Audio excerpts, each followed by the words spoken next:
And I welcome the Minister's statement on gambling control. We all know Ireland is the Wild West of gambling, and successive governments have done nothing to rein it in.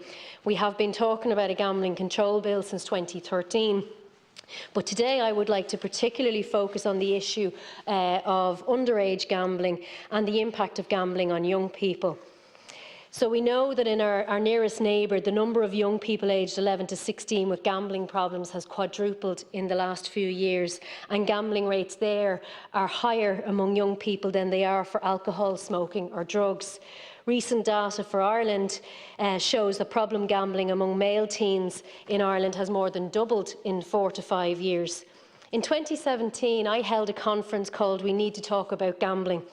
And at that conference, Professor Samantha Thomas outlined the impact that gambling advertising has on young people, how it normalised the association of sport and gambling, how children identified teams with their betting sponsor, and terrifyingly, her data showed how children as young as 10 had a basic understanding of odds, that they knew if their team was 2 to 1, it was a favourite to win the match. But her research was carried out in Australia and New Zealand, but it could just as well apply here. We have a completely normalised relationship between sports and betting. We have no watershed on gambling advertising. Sports and gambling go hand in hand. And I would encourage the Minister today to go on Greyhound Racing Ireland's website.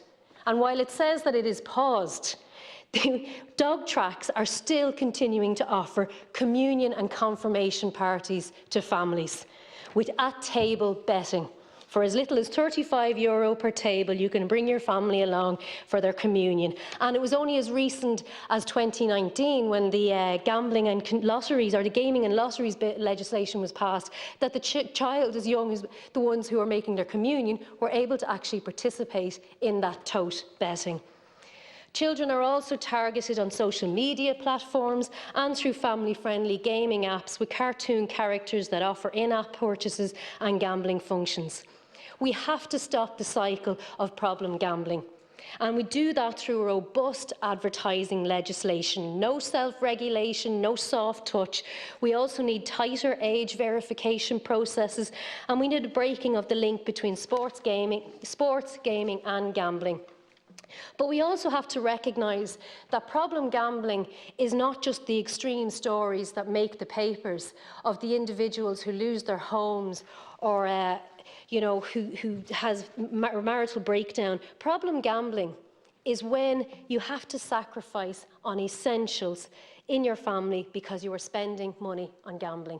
Problem gambling is when you sacrifice on quality time with your children and with your family because you are spending that time gambling. And that's what we need to recognise. It's not about the extremes. Problem gambling is a huge problem in this country.